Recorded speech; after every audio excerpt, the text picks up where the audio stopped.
Hi students, welcome to English Madhyam. तो आज का हमारा पैसेज है green energy can't yet bend climate curve. ठीक है, तो चलिए देखते हैं किसके बारे में। लास्ट ईयर कह रहा है पिछले साल renewable energy installation scaled a landmark globally, कि दुनिया भर में जो रिन्यूएबल एनर्जी के इंस्टॉलेशन है उन्होंने एक बहुत बड़ी उपलब्धि पाली है। मतलब बहुत ही ज़्यादा रिकॉर्ड स्तर पे इनका इंस्टॉलेशन हुआ है दुनिया भर में। Solar, wind and hydro edged out fossil fuels as the predominant source of power. Solar, wind और हाइड्रो एनर्जी ने मिलकर फॉसिल फ्यूल्स को एक तरीके से पिछाड़ दिया है। मतलब इन तीनों को मिला के जो जितनी हम सोर्स ऑफ पावर जनरेट कर रहे हैं वो फॉसिल फ्यूल से ज़्यादा हो गई। इसीलिए कह रहा है कि प्रीडोमिनेंट सोर्स ऑफ पावर बन गई हैं, चाहे वो सोलर हो, विंड हो, हाइड्रो हो, मतलब मुख्य पावर बन गए हैं। The world to most populous country, कह रहा है दुनिया भर के जो सबसे दो पॉपुलस कंट्री हैं जहां सबसे ज़्यादा पॉपुलेशन है, इंडिया और China, let the charge in adding clean energy installation. इन्होंने एक तरीके से नेतृत्व संभाल लिया है क्लीन एनर्जी को अपने यहाँ जो इंस्टॉलेशन हो रहा है उसमें। मतलब इनके यहाँ सबसे ज़्यादा इंस्टॉलेशन हो रहा है क्लीन एनर्जी का।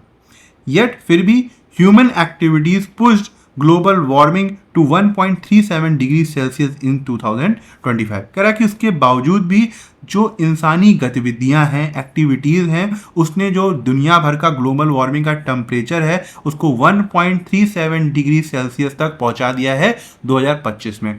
आपको पता होगा कि जो हमारा प्री इंडस्ट्रियल एरा था वहाँ पे जो जितना टेम्परेचर था, तो ये एक एम रखा गया था कि भाई उससे 1.5 डिग्री सेल्सियस क्रॉस नहीं करना चाहिए। पेरिस जो क्या कहते हैं मीटिंग हुई थी वहाँ पे ये एम रखा गया था।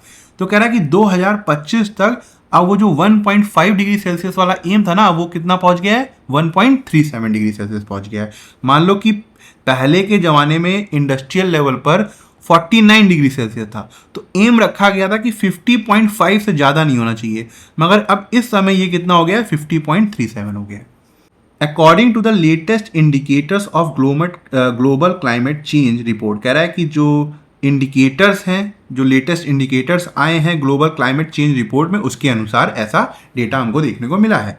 पब्लिश्ड ऑन वेंसडे, जो कि वेंसडे को पब्लिश्ड हुआ है in the journal earth system science data. कहाँ पर, अर्थ सिस्टम साइंस डेटा में जो पब्लिश्ड हुई है ये रिपोर्ट, उसमें ये डेटा हमको देखने को मिला है।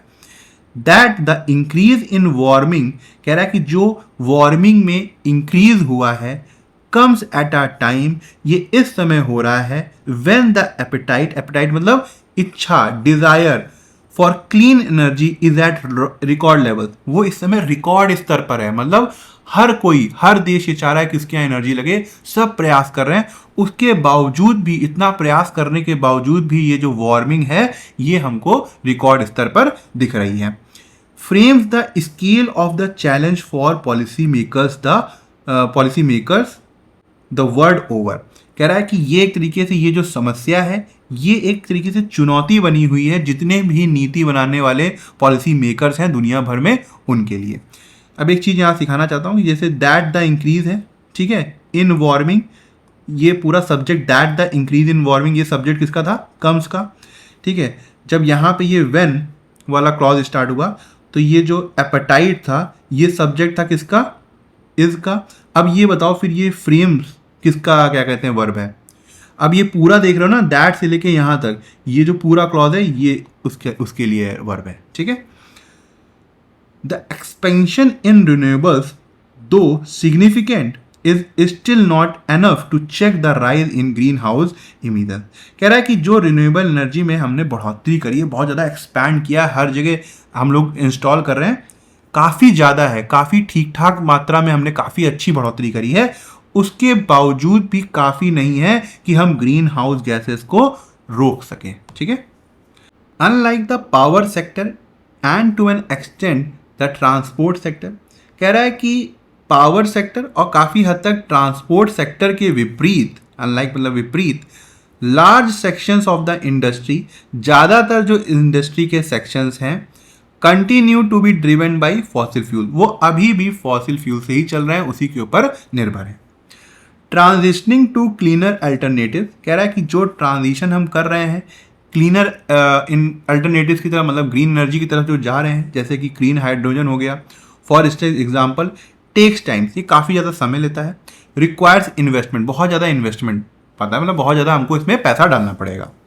इन the short run national policies can help by nudging manufacturers towards adopting energy efficient machines. In the short run का मतलब कि फिलहाल, मतलब थोड़े समय के लिए, टेम्परेरी रूप से जो नेशनल पॉलिसीज़ हैं वो हेल्प कर सकती हैं मैन्युफैक्चरर्स को नज करने में, मतलब उनको प्रेरित करने में कि वो एनर्जी एफिशिएंट मशीन्स अपने यहाँ अडॉप्ट करें, अपने यहाँ लगाएं इंडस्ट्रीज में। यूजिंग रिसाइकलेबल मटेरियल्स, ऐसे मटेरियल्स यूज़ करें जिसको हम रिसाइकल कर सकते हैं। एंड मिनिमाइजिंग वेस्ट, और वेस्ट को कम करें। रिसाइकल्ड एल्युमिनियम फॉर इंस्टेंस, कह रहा है कि एग्जाम्पल के तौर पे जो रिसाइकल्ड एल्युमिनियम होता है requires much less energy than new aluminium, उसको बहुत कम एनर्जी की ज़रूरत होती है बजाय न्यू एल्युमिनियम के। मतलब एल्युमिनियम, जो न्यू एल्युमिनियम है, अगर उससे हम प्रोडक्ट बनाएंगे तो ज़्यादा एनर्जी की ज़रूरत पड़ेगी, अगर वही रिसाइकल्ड एल्युमिनियम हो तो वहाँ पे कम एनर्जी की ज़रूरत पड़ेगी। हाउएवर, हालांकि sustainable equipment often has high upfront cost, कह रहा है कि ये जितने भी ग्रीन एनर्जी वाले इक्विपमेंट होते हैं, सस्टेनेबल इक्विपमेंट होते हैं, इसमें जो अपफ्रंट कॉस्ट होती है, मतलब शुरुआती जो कॉस्ट होती है लगाने की, वो हमेशा हाई होती है।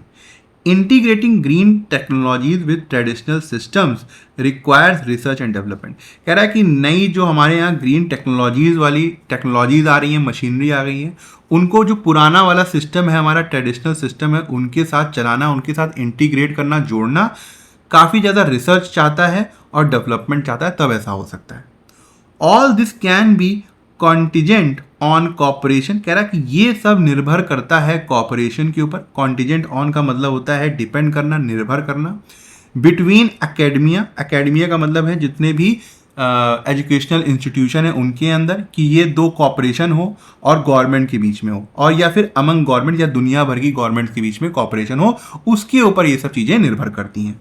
अनफॉर्चुनेटली, दुर्भाग्य से, know how transfer, know how का मतलब यहाँ पे टेक्नोलॉजिकल नॉलेज या फिर टेक्नोलॉजिकल स्किल, जो ये टेक्नोलॉजिकल स्किल है, transfer has been the Achilles heels का मतलब क्या होता है बताओ, ऑफ ग्लोबल वार्मिंग मिटिगेशन, कि ये जो टेक्नोलॉजी को ट्रांसफर करना है, ये ग्लोबल वार्मिंग की मिटिगेशन, मतलब उसको शांत कराने के लिए सबसे ज़्यादा क्या है, एक्ल्स हील्स का मतलब सबसे ज़्यादा कमजोर पॉइंट है। ठीक है।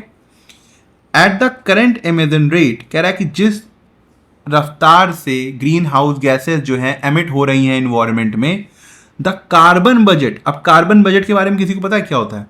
The greenhouse gases that can still be emitted if global warming can be kept below the Paris Climate Pact threshold of 1.5 degree Celsius. Starting में मैंने कुछ बताया था, अभी 1.37 पहुंच गया है, 1.5 तक पहुंचना है, तब तक चीज़ें हैं, एक एम बनाया है, बताया था ना। तो वो पेरिस क्लाइमेट पैक्ट थ्रेशोल्ड कितना है, 1.5 डिग्री सेल्सियस है।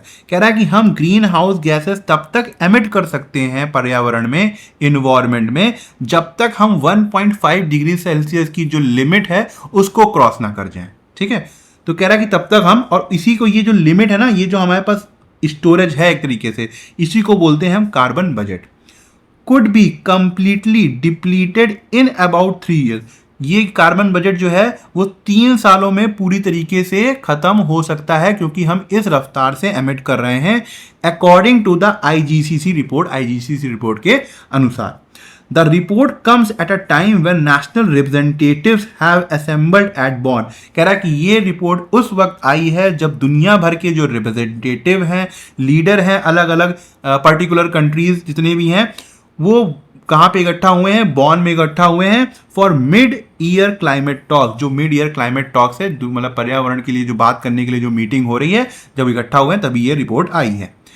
With the heat wave sweeping Europe and several other parts of the world, कह रहा है कि जो हीट वेव पूरी दुनिया भर में और यूरोप में बहुत तेज़ी से फैल रही है, स्वीपिंग मतलब तेज़ी से फैलना, the reports warnings should resonate among the participants, कि ये जो रिपोर्ट की वार्निंग है, जो वो चेतावनियां हैं, वो जितने भी वहाँ पे पार्टिसिपेंट हैं, जितने भी देशों के रिप्रेजेंटेटिव वहाँ पे बैठे हैं, उनके कानों में ये गूंजना चाहिए कि देखिए आप अभी भी सही कदम उठा नहीं रहे हैं, जिसकी वजह से समस्याएं लगातार बढ़ रही हैं। ठीक है। विच of the following best captures the central paradox highlighted in the first paragraph of the passage. पहला पैराग्राफ में जो भी बात हुई है, कह रहा है कौन सा सेंटेंस जो है एक तरीके से उसका विरोध कर रहा है। पैराडॉक्स मतलब एकदम अपोजिट बात कह रहा है। Global green power generation broke massive historic records. हमने देखा था कि उन्होंने लैंडमार्क रिकॉर्ड एक तरीके से पाया है, उपलब्धियां पाई हैं। येट फिर भी global temperature rose because green energy growth fails to stop rising emission. हाँ, क्योंकि उसके बावजूद भी जो ग्लोबल टेम्परेचर है वो कितना पहुंच गया है, 1.37 डिग्री सेल्सियस पहुंच गया है, जबकि एनर्जी ग्रोथ जो है, जितनी भी ग्रीन एनर्जी ग्रोथ हुई है वो इस इमीजन को रोक नहीं पा रही है। एकदम सही लग रहा है ये तो। यही विरोधाभास है, यही पैराडॉक्स है कि हम लोगों ने अच्छा काम किया, उसके बावजूद भी उल्टा रिजल्ट देखने को मिल रहा है। Clean energy implementation scaled up drastically in India and China, yet their core industrial sectors entirely refuse to reduce fossil fuel dependence. कह रहा है कि हमारे यहाँ जितनी भी कोर इंडस्ट्रियल सेक्टर्स हैं चाइना और इंडिया में, उन्होंने फॉसिल फ्यूल के ऊपर फॉसिल फ्यूल को रिड्यूस करने के लिए एक तरीके से मना कर दिया है, जबकि हमारे यहाँ क्लीन एनर्जी की जो इम्प्लीमेंटेशन है वो बहुत ही हाई स्तर पे हुई है, ऐसा कहीं नहीं मना किया है। Global green house gas emission started to decline due to renewable energy. Green house gas emission जो है वो डिक्लाइन होना स्टार्ट कर दी है, कहीं नहीं बताया गया। Environmental authorities expanded wind and solar networks worldwide, which unintentionally triggered a surge in industrial emission and upfront cost। कह रहा है कि इन्वायरमेंटल अथॉरिटीज ने विंड और सोलर नेटवर्क्स को वर्ल्ड वाइड बढ़ाया है, ना चाहते हुए भी एक इंडस्ट्रियल इमिशन स्टार्ट हो गया है और अपफ्रंट कॉस्ट जो शुरुआती लागत है वो स्टार्ट हो गई है। ऐसा कहीं बताया नहीं गया है कि कहीं पे इंडस्ट्रियल इमिशन स्टार्ट हो गया है क्योंकि विंड और सोलर की पावर की हम वर्ल्ड वाइड उसको फैला रहे हैं। ठीक है, तो ये यहाँ पे हमारा बेस्ट आंसर होगा।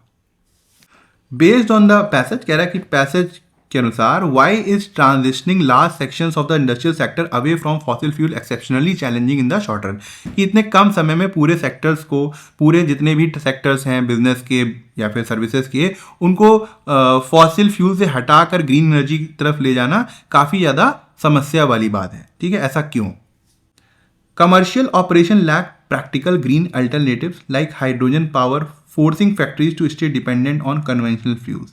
कह रहा है क्योंकि कमर्शियल ऑपरेशन जितने भी होते हैं उनके पास हाइड्रोजन पावर जैसे विकल्प नहीं होते हैं, जिसकी वजह से जो फैक्ट्रीज हैं उनको निर्भर रहना पड़ता है कन्वेंशनल फ्यूल के लिए। ऐसा कहीं नहीं बताया गया। Corporate leadership remains resistant to changing machinery due to the deficiency in academic research and public administration.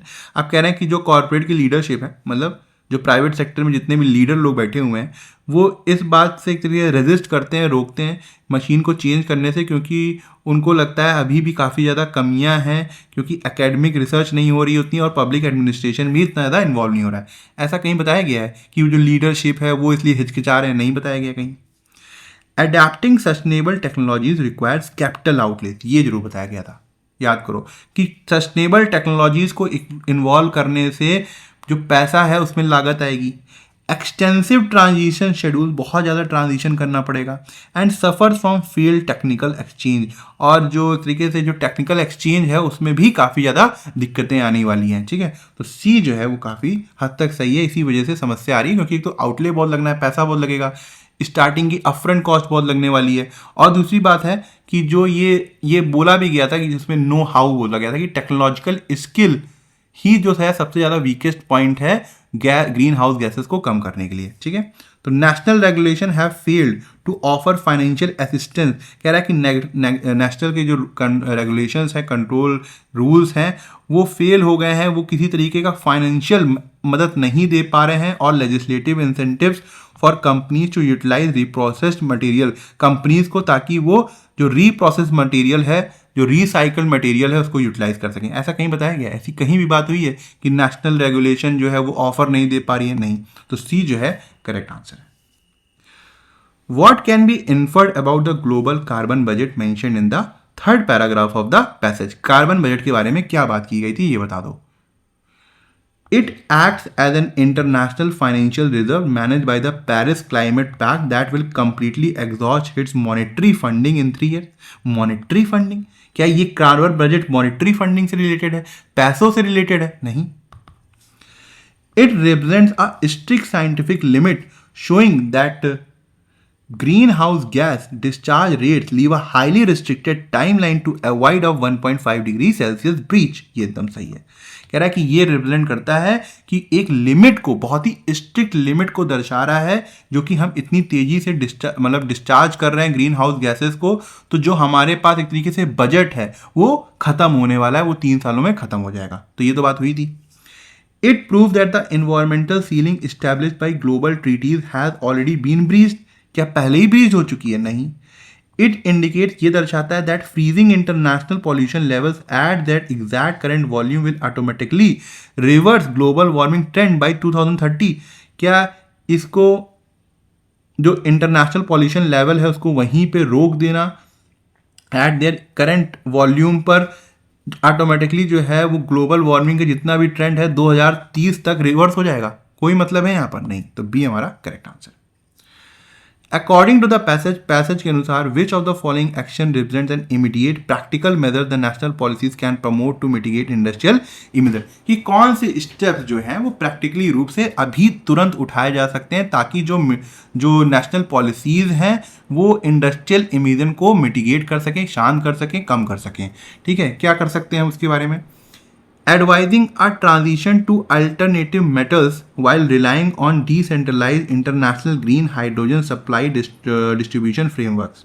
Alternative metals के लिए ट्रांजिशन करना और साथ ही साथ रिलाई करना इंटरनेशनल ग्रीन हाइड्रोजन सप्लाई में डिस्ट्रीब्यूशन सिस्टम के ऊपर। कोई मतलब ही नहीं आ रहा क्या बात कह रहा है।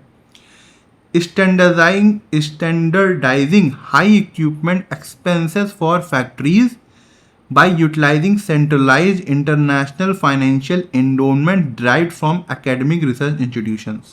कह रहा है कि हाई इक्विपमेंट के ऊपर जो खर्चा है उसको एक तरीके से स्टैंडर्डाइज कर देना चाहिए, सभी को करना चाहिए फैक्ट्रीज में।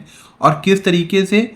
जो सेंट्रलाइज इंटरनेशनल फाइनेंशियल इंडोनमेंट्स का मतलब होता है कि एक तरीके से जो दान कोष है, ठीक है, जिसमें पैसा है, उसको उससे पैसा निकाल कर जो कि एकेडमिया रिसर्च इंस्टीट्यूशन से मिल रहा है उसको देने लग जाए। ऐसी कहीं भी बात हुई है? नहीं। Encouraging manufacturing entities to optimise machine efficiency, incorporate reprocessed feedstocks and minimise structural resource waste. हाँ, ये जरूर कहा गया है कि जो मैन्युफैक्चरिंग एंटिटीज़ हैं, जितनी भी इंडस्ट्रीज़ हैं, उनको ये इनकरेज किया गया है कि वो मशीन एफिशिएंसी को बढ़ाएं, मतलब एक तरीके से ग्रीन मशीन लगाएं ताकि उनकी एफिशिएंसी बढ़े। और जो रीप्रोसेस्ड फीड स्टॉक है, जो दोबारा से रीप्रोसेस्ड होकर रिसाइकल्ड होकर जो मटेरियल आए हैं उनको अपने यहाँ शामिल करें ताकि आसानी से काम हो जाए। और स्ट्रक्चरल रिसोर्सेज जो जितने भी वेस्ट है उसको कम करें, मिनिमाइजिंग वेस्ट बोला भी गया था। तो सी जो है हमारा करेक्ट आंसर है। Modernising traditional industrial setups by decoupling them from older configuration before research group finalize system integration। कह रहा है कि मॉडर्न ट्रेडिशनल जितना भी इंडस्ट्रियल सेटअप था उसको मॉडर्नाइज करना, ट्रेडिशनल इंडस्ट्रियल सेटअप को मॉडर्नाइज करना, उसको डीकपल करना मतलब अलग कर देना ओल्डर कन्फिग्रेशन से, जो ओल्डर सिस्टम था उससे, before research group finalise system integration. क्या बात हो रही है? कोई मतलब ही नहीं है। ठीक है, कहीं भी कहा गया है कि ट्रेडिशनल इंडस्ट्रियल जो सेटअप था उसको मॉडर्नाइज करके पुराने सिस्टम से हटा कर, ऐसा कहीं बताया गया था? नहीं। तो सी हमारा करेक्ट आंसर है। ठीक है, विच of the following statements if true would most directly reinforce the primary concern raised by the authors of the IGCC report regarding the timing of its release। कह रहा है कि कौन सा स्टेटमेंट अगर ट्रू होगा, वो जो क्या कहते हैं ऑथर की चिंता थी जब IGCC रिपोर्ट आई है, उनकी क्या चिंता थी, तो उसको वो मजबूत करेगा। Clean energy infrastructure development in developing Asian economies are projected to double their total capacity before the next decade closes.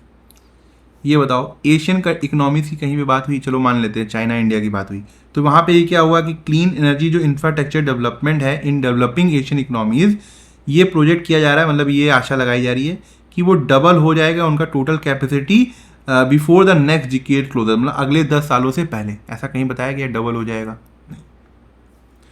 International engineering group successfully design an industrial process that completely remove the initial expenses of processing scrap metals.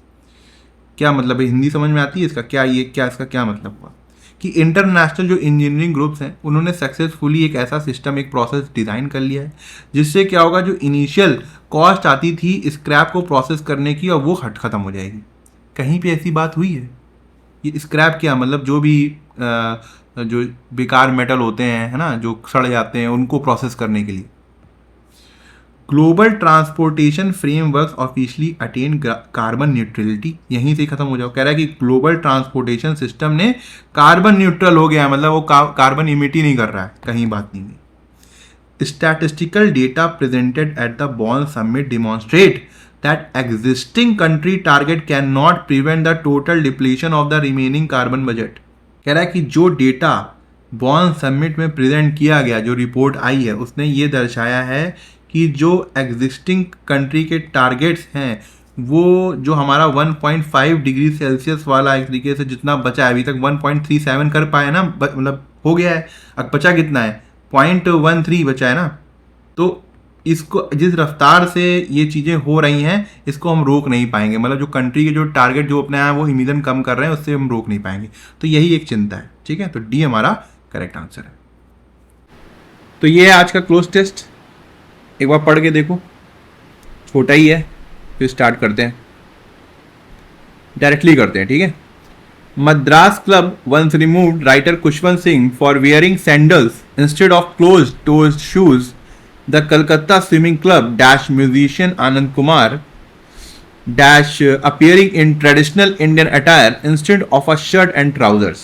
क्या कह रहा है कि Madras club ने एक बार खुशवंत सिंह को, जो writer थे, उनको हटा दिया था अपने क्लब से, क्योंकि वो जूतों की बजाय सैंडल्स पहन के आ गए थे। शायद ही कर चुके हैं हम लोग, यहाँ पे करवाया है या पेड क्लास में कराया है पता नहीं, शायद ही कर चुके हैं। कलकत्ता स्विमिंग क्लब ने जो म्यूजिशियन थे आनंद शंकर, उनको हटा दिया क्योंकि वो इंडियन कपड़ों में आ गए थे, इंडियन अटायर में आ गए थे, और वो शर्ट और ट्राउजर पहन के नहीं आए थे, ठीक है। क्या होना चाहिए यहाँ पे? Oust, evicted, expelled, ostracised. अब यहाँ पे देखो, आउस्ट का मतलब होता है किसी को किसी की पोजीशन से हटा देना, पद से हटा देना, तो यहाँ मीनिंग नहीं आ रहा है। एविक्टेड का मतलब होता है किसी जगह को खाली करवा देना या मकान को खाली करवा देना, मतलब नहीं आ रहा है।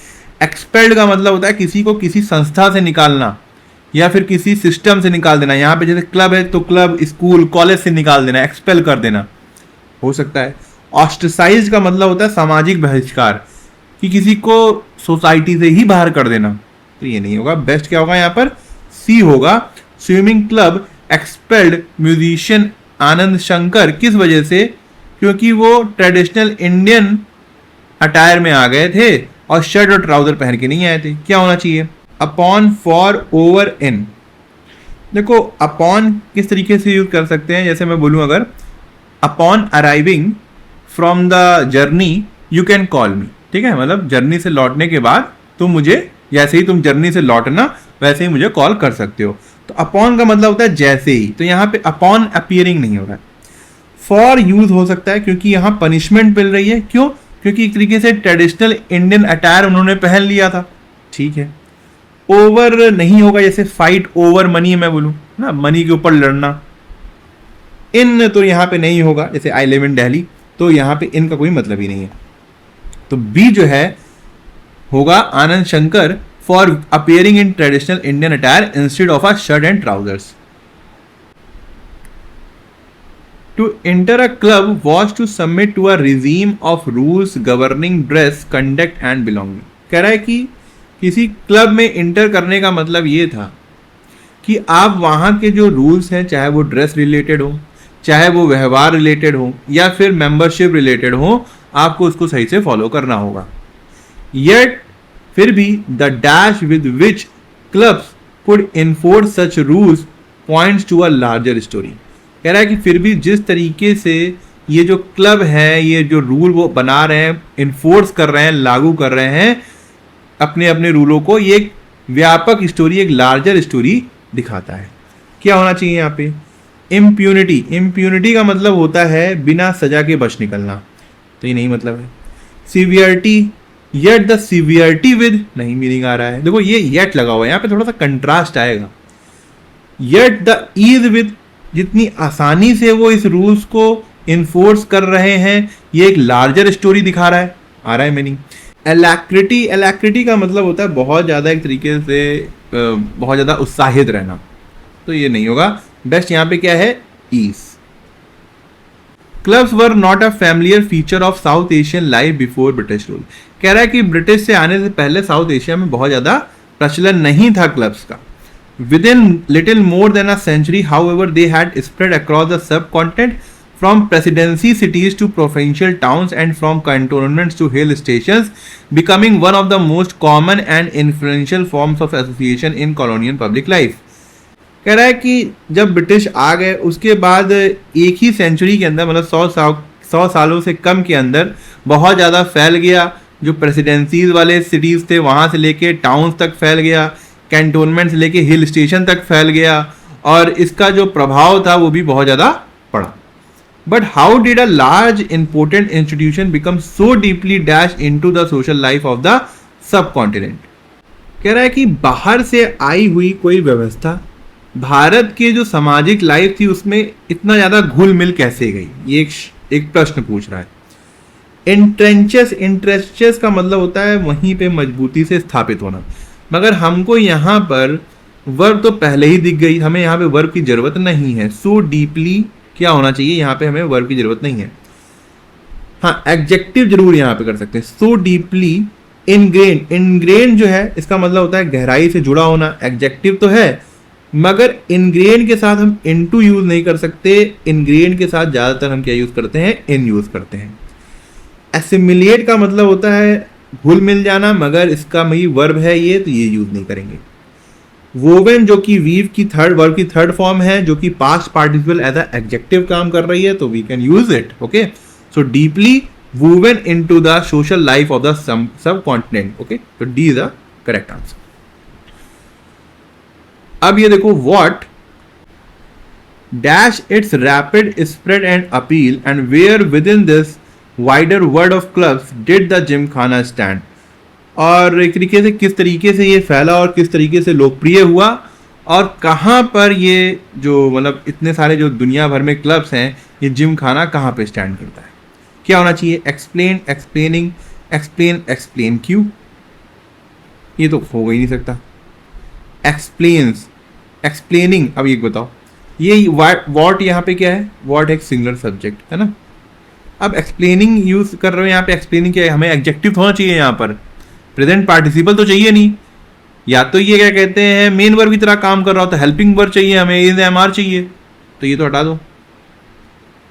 अब बचा एक्सप्लेन, एक्सप्लेन। अब देखो एक चीज देखो, यहाँ पे इसने ये सब जितनी कहानियां बताई हैं उसने पास्ट टेंस में बताई हैं। अगर आप ध्यान से देखोगे तो पूरा पैसेज पास्ट टेंस में है, मगर ये जो लाइन है इसने एक सवाल पूछा है कि इतनी तेजी से ये फैल कैसे गई, इतना लोगों को लोकप्रिय कैसे लगने लगा था ये सिस्टम क्लब वाला।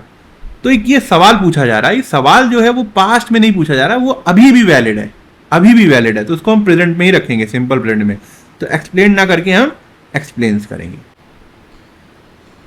अब ये है पैराजम्बल, ठीक है, इसमें S1 फिक्स है, S6 फिक्स है। एक बार खुद से करो, ये ऑप्शन मैंने लिख रखे हैं यहाँ पर, यहाँ भी ऑप्शन दिया हुआ है, ठीक है, तो एक बार खुद से ट्राई करो। जॉन बर्गस आइकॉनिक वर्क, कह रहा है कि जॉन वर्कर का जो प्रतिष्ठित काम था वेज ऑफ सीइंग, जिसका किताब का नाम था revolutionise the human perspective on art and social conditioning.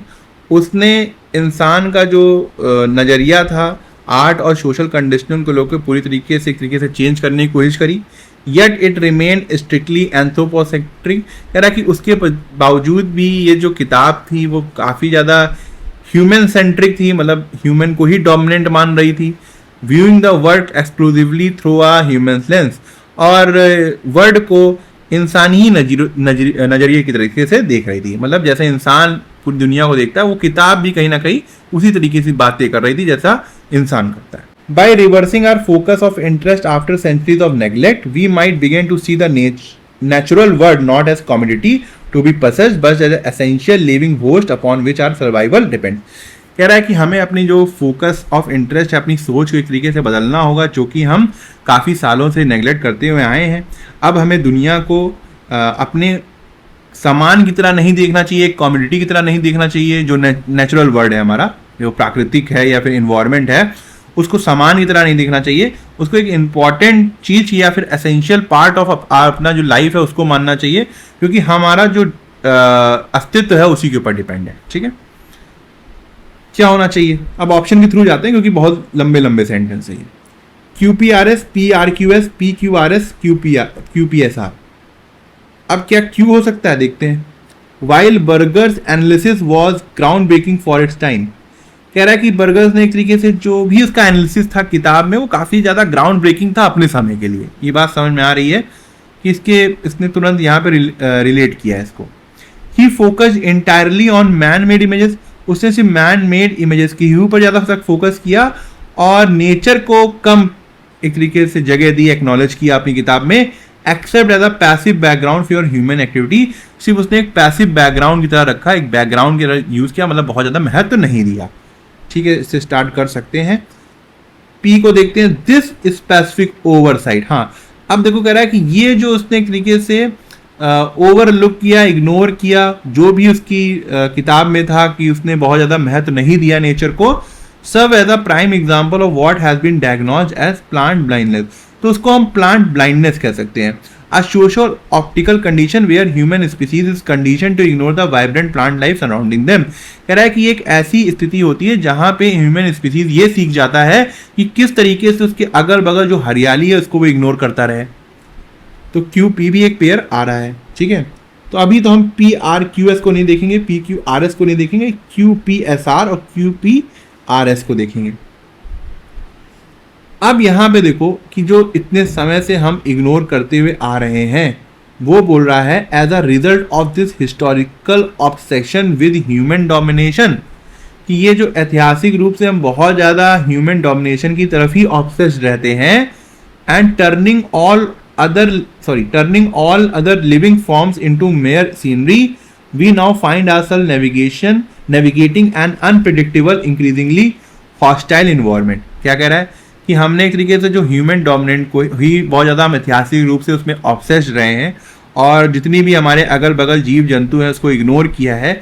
इसी वजह से आज हम बहुत ही ज़्यादा एक तरीके से खतरनाक इन्वायरमेंट से सामना कर रहे हैं और लगातार इसी खतरनाक इन्वायरमेंट में रह रहे हैं। ठीक है, तो आर जो है वो हो सकता है, पी के बाद आर भी हो सकता है।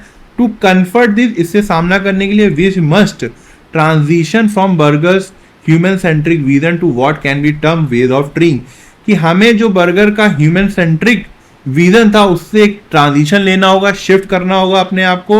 और क्या कह सकते हैं उसको हम, ways of treeing where we finally notice moss, जहां पर हम जो अलग अलग तरीके की प्रजाति होती है, मॉस होगा, मिसीलियम हो गया, आपने बायो में पढ़ा होगा। ठीक है, फेंस हो गया, जो कि एक वाइटल इंपॉर्टेंट पार्टिसिपेंट्स हैं रादर देन फेरिफेरल बैकग्राउंड। तो QPRS जो है वो सबसे बेस्ट लग रहा है। ठीक है, अब ये क्वेश्चन 12 करो, ये ऑप्शन दिए हुए हैं, पहले मैं इसका ऑप्शन उतार देता हूं, पहले तुम लोग खुद से ट्राई करो। ठीक है,